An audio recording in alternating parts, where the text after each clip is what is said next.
Hi hello வணக்கம். Welcome to மீனு சார்ஜே அம்மா சமையல். நம்ம இப்போது தக்காளி ரசம் வைக்க போகிறோங்க. அதுக்கு ஒரு 1.5 தக்காளி எடுத்திருக்கேன் நான். இது நம்ம வீட்டில் அரைச்ச ரசப்பொடி சூப்பராக இருக்கும். இதை உங்களுக்கு செஞ்சு காமிக்கணுன்னே நான் இப்போ வீடியோ எடுக்கிறேன். கொஞ்சமாக புளி கரைச்சி வச்சுருக்கேன்.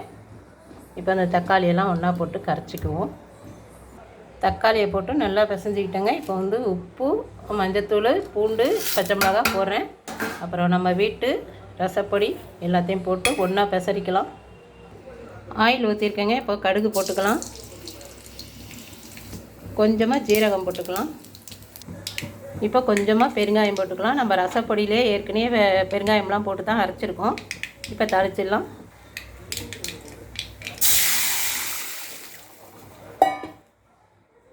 இப்படி வர்றப்போ எடுத்துடலாம். அவ்வளோதாங்க. லைக் பண்ணுங்கள், ஷேர் பண்ணுங்கள், கமெண்ட் பண்ணுங்கள். ரசப்பொடி வேணுன்னா கமெண்ட் பண்ணுங்கள். தேங்க்யூ.